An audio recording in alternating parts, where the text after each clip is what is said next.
Welcome back. Hopefully Melissa can hear me now. Melissa, are you hearing me now? Yes, I can hear you. Awesome, and I'm hearing you. You look beautiful, fabulous. Like you soaked up all that Ghanaian sun. Definitely. So, Melissa, when you were standing at the opening of the trade show, what was the first feeling that hit you seeing Africa and the Caribbean come together in this way? Because we've had you on talking about where this started. Now it has actually happened. How did that feel?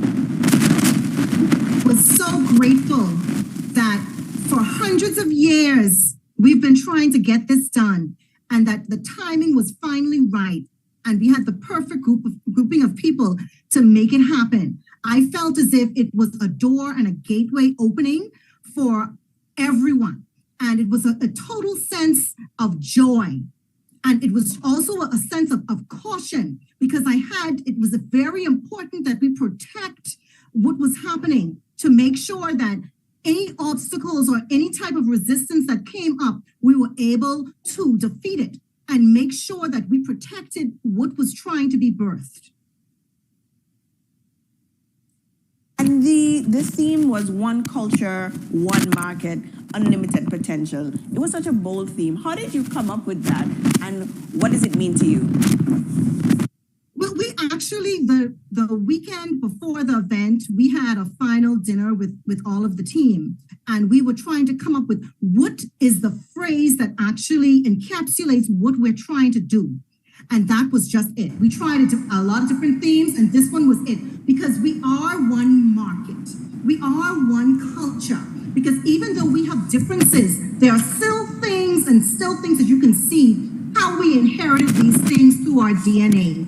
And it's one market because we can work together and use the skills that each of us have, each of the sections and sectors and regions, and create something beautiful. And it's unlimitless because it's all depending on what our efforts are.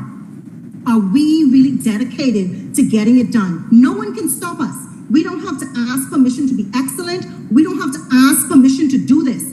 We just need to commit to it and actually believe that it can be done, and then put the work in for ourselves. And you've brought together business leaders from across the seas. What have been some of the more surprising connections or partnerships that have already begun forming? We were actually surprised at how the medical field and the health and wellness field has really sprung up and embraced us, because part of us, we want all of the businesses that we bring together to be positive things. We want things that uplift people, bring health and bring wealth and bring confidence and dignity to everyone. And so far, we've had 2 successful webinars between the Caribbean regions and the African regions, just trying to formulate, how are we going to get this garden of wellness started? How are we going to start to get these products that help us with sickle cell, with diabetes, with high blood pressure? How are we going to get these natural things in the market so that we can start to heal each other? So that we know we need healing culturally, we need healing financially, but also as the diaspora, we all have the same type of chronic illnesses. And when we go back to our roots, and when we go back to our roots and go back to nature, we see that there are already solutions for it. So that was one of the very surprising things that was birthed and took on a whole new life for itself. And also the logistics, because it was our dream that we knew that we had to connect the Caribbean through logistics and with sea, and to realize that at the closing of the event, we were able to sign an MOU with one of the largest sea freight persons and air.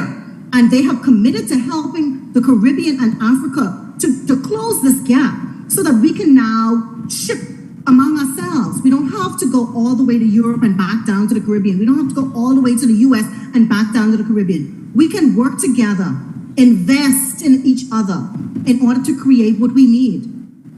So those were 2 great things so far. And those sound wonderful. So the $50 million Afro-Caribbean marketplace, it's a major project. How do you see it transforming trade between Africa and the Caribbean? I see that the Caribbean can start to source its goods through Africa, which would help Africa with its goal, which is to increase their industry. So we can be a partner with them to take part in their trade. And also, it's really open to helping us to train and to get ourselves more self-sustained as a Caribbean nation, because we can not only just trade goods, but services and technical skills and education, because they are open to training us. They're opening their doors to their universities and to their hospitals to help us go there and learn what they, for agro-processing, learn what they've already discovered with health and wellness. And so the opportunities are just limitless. We can do so many things if we share our resources. You know, the Caribbean, we have a lot of people with a lot of ideas, a lot of creativity, a lot of passion, and we have investors. And Africa has the raw sources and it has the factories, but they need to be upgraded and we need to build together so we can melt our skill sets together to create something new. It's going to be brand new. Right. And let's go back a little bit, because you spoke about the different types of obstacles and challenges. Tell us about some of those and how you've overcome them and how you're working to overcome them. Well, one of the major challenges that we have not overcome as yet, but we're finding a way to go around it, is with the financial transactions within the Caribbean among ourselves and with Africa. Because as we know, there are a lot of different borders with transferring money between countries. So this is something that FinTech has to come in and assist us with, and we're working with central banks, working with all world banks, and getting it understood that we want to transfer money among ourselves, and also getting some of those fees down. You know, so we have to find a new and modern way for us to get the money transferred among each other, so that trade can happen. And then also there's the sea, air direct flights is a challenge. Right now, we have to go through Europe in order to get to Africa, or we have to go through the US to get to Africa. So we can't, there's enough people that we could start, you know, getting direct flights to at least one Caribbean nation so that we can have easy access as passengers. And then that could start a whole new thing with ecotourism, with everything, with cultural tourism. So the air freight, passenger air, sea freight, and finance, FinTech, those are the major things that we need help with and that we can't do ourselves, but when we show that there is a great need, we can have the experts step in to assist. Okay. And when you talk about this, you are always so passionate about it. For you, why is it so important to not only talk about these historical ties, but to turn that into economic opportunities? Because I've been an entrepreneur for 20 years, and so I've faced these obstacles. I wanted to take my ice cream brand from the Bahamas to St. Lucia, but shipping was an issue. I couldn't get the fruit hair from there directly, and I couldn't get my product there. And so these questions have been coming up. Why don't we have direct shipping? You know, what are these obstacles? What are the routes? Who designed these routes? So some of the things that are passionate to me, they're passionate because I've lived it. And my fellow entrepreneurs, I see it. And so I recognize the struggle. It's not just a textbook situation that we're looking and saying, okay, this is something that it's time for. It's time for because we need it. And we need a larger market in order to flourish. And this year was the inaugural trade show. Are we looking forward to part 2 the same time next year?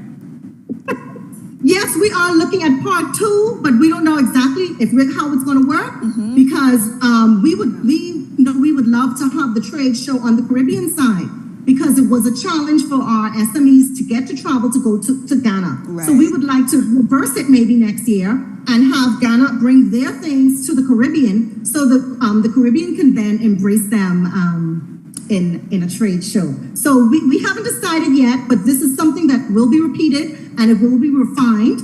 It was our first time, so there were mistakes, but we learned from our mistakes, and we're never fearful of making mistakes, because the most important thing was to get it done and to get it started.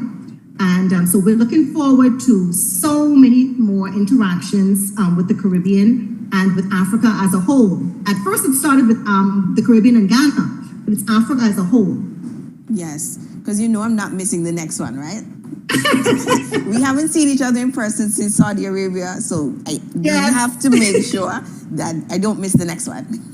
Yes. As you wrap up, Melissa, for a young entrepreneur who might be listening right now, what's the biggest opportunity that they should be paying attention to? Getting their product internationalized. So start doing your work on yourself and your brand.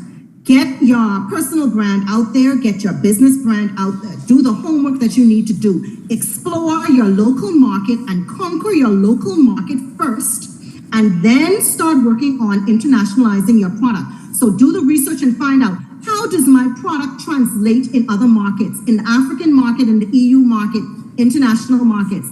Go and do the research, and then when it's time, you will be ready to make the jump.